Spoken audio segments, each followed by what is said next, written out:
یہ بڑا پیچیدہ مسئلہ ہے قدر کا. تقدیر کا جو تصور ہمارے ذہنوں میں ہے وہ صحیح نہیں ہے. قدر کہتے ہیں اندازے کو، ایویلویٹ کرنا، کسی چیز کی قدر و قیمت کا اندازہ کرنا. اللہ نے ہر جاندار کے لیے ایک اندازہ مقرر کر دیا. مثلا چھوٹی سی چڑیا ہے اور وہ ہوا میں اڑتی پھر رہی ہے. انسان ہوا میں نہیں اڑ سکتا.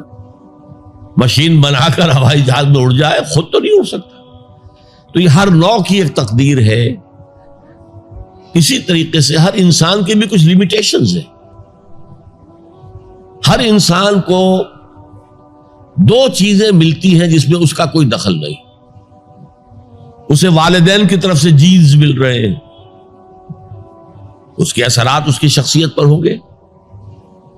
پھر جس ماحول میں اسے پیدا کیا گیا ہے اس ماحول کے اثرات ہوں گے. ان دونوں سے مل کر شاکلہ بنتا ہے. قرآن مجید نے شاکلہ کہا ہے. شاکلہ کہتے ہیں پیٹرن کو. آپ نے لوہے سے کوئی چیز ڈھالنی ہے تو پہلے لکڑی کا پاٹرن بناتے ہیں. ہمارے مصری لوگ پاٹرن کہتے ہیں اس کو. اسے آپ پیٹرن سمجھیے تاکہ اس میں آپ نے لوہا پگھلا کر ڈالا تو اسی کے مطابق ڈھل گیا. تو ہر انسان کا ایک پیٹرن ہے جو اس کے جینز سے اور اس کے انوائرمنٹ سے بنا ہے، اور ہر انسان کا محاسبہ اسی اعتبار سے ہوگا. اگر کسی کے شاکلہ میں 100% نیکی کا اللہ تعالی نے صلاحیت رکھی تھی اور اس نے 40% کی ہے، وہ مارا گیا. جس کے اندر رکھی 50% دی، اس نے 40% کر لیا، کامیاب ہو جائے گا. لا یکلف اللہ نفسا الا وسعها. Every individual will be judged according to what was given to him by Allah subhanahu wa ta'ala. لیکن تقدیر کا مطلب یہ نہیں ہے that we are bound to do something. No. There is no predestination. It's only pre-knowledge. اللہ نے مجھے اختیار دیا، چاہے یہ کرو چاہے وہ کرو، اما شاکرا و اما کفورا. فمن شاء فلیؤمن ومن شاء فلیکفر. جو چاہے ایمان لائے، جو چاہے کفر کا اختیار کر لے. لیکن اللہ کو معلوم ہے کہ تم کیا کرو گے. یہ پری نالج ہے اللہ کا، پری ڈیسٹینیشن نہیں ہے. اللہ نے مجبور نہیں کیا ہے.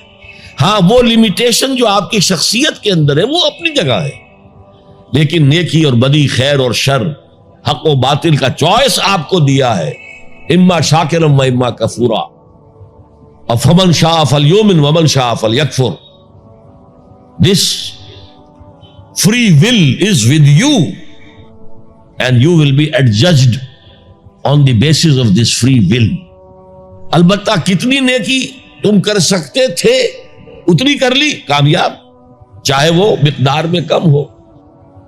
اب جب غزوہ تبوک کے موقع پر حضور نے مسلمانوں سے کہا یہ جیش العسرہ ہے، ساز و سامان چاہیے، اب لاؤ پیسے پیش کرو. حضرت ابوبکر نے اپنا سارا اثاثہ لا کر رکھ دیا. پوچھا اپنے بال بچوں کے لیے کچھ چھوڑ کر آئے ہو؟ کہ کچھ نہیں چھوڑا. صدیق کے لیے ہے خدا کا رسول، بس اللہ کا نام چھوڑ کر آیا. اب حضرت عثمان نے بہت دولت دی اس وقت. ایک غریب انصاری، اس نے ساری رات ایک یہودی کے باغ میں وہ کنویں سے پانی کھینچ کر باغ کو سیراب کیا. صبح کو اسے کچھ کھجوریں مل گئی اجرت کے طور پر. اس نے آدھی لا کر اپنے بال بچوں کو دے دی، گھر کا نفقہ، نان نفقہ شام تک کے لیے. آدھی حضور کے سامنے لا کر رکھ دی. جو منافقین موجود تھے انہوں نے تمسخر اڑایا. ہاں جی ہاں، بغیر ان کھجوروں کے تو یہ لشکر جا ہی نہیں سکتا، یہ تو بڑا، یہ تو بہت. حضور نے کیا کہا؟ ان کھجوروں کو اس پورے ڈھیر کے اوپر پھیلا دو، اللہ کی نگاہ میں یہ اس پورے ڈھیر سے زیادہ بھاری ہے. تو آپ جو کچھ کر سکتے ہیں کیجئے. اللہ تعالیٰ کی لاٹھی اندھے کی لاٹھی نہیں ہے جو برابر چلے سب پر، بلکہ ایوری انڈیویجول اس کے علیحدہ علیحدہ حساب ہوگا. اللہ کا کمپیوٹر بہت بڑا ہے، بہت بڑا ہے، بہت بڑا ہے. وہ ہر ایک کی قدر و قیمت کا تعین کر لے گا.